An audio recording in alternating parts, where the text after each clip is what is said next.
Let's be real. Poverty and inequality in India, they're massive topics. But what if you could actually structure them into a perfect exam answer? Well, that's exactly what we're going to do. Today, we're building a model answer from the ground up, giving you the structure, the killer facts, and the kind of sharp analysis that scores top marks. So, here's our game plan. We're going to move through this logically, just like you would in a top-scoring essay. We'll start by defining our terms, then we'll get into the data, critically analyze the policies, and wrap up by looking at the road ahead. Following this flow is how you build a really comprehensive and impressive argument. Okay, first things first. Before we can even begin to talk about solutions, we have to agree on what the problem actually is. So when we say the word poverty, what are we really talking about? Let's get our definitions straight. Now, these words from Gandhi, they really hit hard, don't they? Starting an answer with a powerful quote like this immediately shows depth. It frames poverty not just as a lack of cash, but as what it really is, a fundamental denial of human dignity and opportunity. It's a powerful way to open. So, you can look at poverty in two main ways. First, you've got absolute poverty. This is about pure survival, not having enough food, clean water, or shelter. But then, you have relative poverty, which is all about being left behind as the rest of society moves forward. Understanding this distinction is absolutely crucial. All right, now that we know the types, let's look at the different ways we can understand what causes poverty in the first place. You can think of these as the different analytical tools in your toolkit. Each one lets you see the problem from a slightly different and clearer angle. We've moved way beyond the old school method of just looking at someone's income. Now we have much richer frameworks, like the social exclusion approach, which asks who is being systematically shut out of society's progress. Or even the participatory approach, which, and this is brilliant, actually asks people experiencing poverty to define it themselves. And this right here, this is a total game changer for your analysis, Amartya Sen's capability approach. His huge insight was that poverty isn't just about what you have, it's about what you are free to do and to be. It's about having real choices and genuine opportunities to live a life you value. All right, enough theory for a moment. Let's get to the good stuff, the data.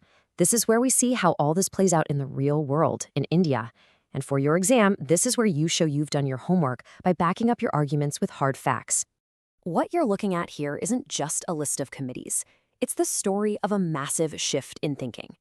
Over the decades, India has gone from a very basic method, basically just counting calories, to a much more sophisticated, holistic view of what it means to be poor. Think about it like this. The old way of measuring poverty was like looking at a blurry black and white photo. But the new method, the Multidimensional Poverty Index, or MPI, that's like seeing the picture in full color HD. It captures all the critical details of health, education, and living standards, giving us a much more accurate view. And the results of this progress, well, they're staggering. 378 million. Just let that number sink in for a second. That is more than the entire population of the United States. It's the number of people in India who moved out of extreme poverty in just over a decade. This is a massive success story and a crucial piece of data for any answer. And this chart just drives that point home visually. The proportion of Indians considered multidimensionally poor has absolutely plummeted. The takeaway is clear. India has made incredible strides. The numbers don't lie. And this is the kind of hard evidence that makes your argument undeniable. But hang on. Here's the critical question that separates a good answer from a great one. If the numbers look so good, why does poverty still feel so stubborn? Why are so many people, especially in rural India, still trapped? Answering this shows you're thinking on a whole other level. This might look complicated, but it all comes down to a few key things that create a vicious cycle. For instance, millions of people in rural India depend on farming, but with climate change, that's getting riskier every single year. At the same time, if you don't have good roads or schools nearby, it's almost impossible to find other options. It's a trap. Okay, so we've talked a lot about poverty, but that's only half the story. A truly top-tier answer has to tackle its twin, inequality. Because you can't really solve one without addressing the other. They're two sides of the very same coin. I think Piketty makes a really crucial point here. A little bit of inequality might even be a good thing, a motivator. But extreme inequality? That's different. That's like a poison that slowly eats away at society, choking off opportunities and letting the rich rewrite the rules for themselves. So you can think of extreme inequality like a virus. It doesn't just affect a handful of people, it spreads through the entire system. It fuels social unrest, It distorts the economy, and it really just undermines the whole idea of a fair society. All right, let's get a little technical for a second, but this is important. The Gini coefficient is the go-to tool for measuring inequality. It's just a simple score from 0 to 1 that tells you how evenly a country's wealth is spread out. Dropping this term correctly in your answer is an easy way to show the examiner you know your stuff. So, what is the government actually doing about all this?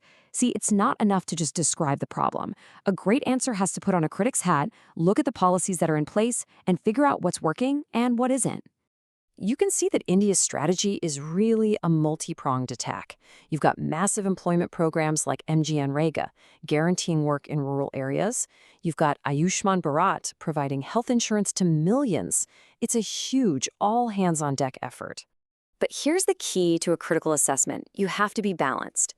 On one hand, there have been some amazing results. Fewer people in poverty, more kids getting proper nutrition, more families in solid houses. But on the other hand, you have these incredibly stubborn problems, like malnutrition and illiteracy that just seem to stick around. Acknowledging both sides is essential. Okay, we've covered a lot of ground. We've defined the problem, looked at the data, and assessed the response. Now for the big finish. What's the way forward? This is how you end your answer on a powerful, forward-looking note. So, you can structure your recommendations around 3 big ideas.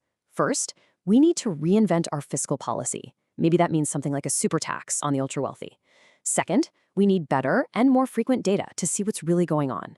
And third, we need policies that are designed from day one to promote equity and keep our institutions strong and fair. And that leaves us with a final, powerful question to leave your examiner thinking about. Is the goal here just to put a Band-Aid on poverty? Or are we brave enough to fundamentally rethink the whole system, to build an economy that doesn't just create wealth, but has a genuine purpose for every single citizen?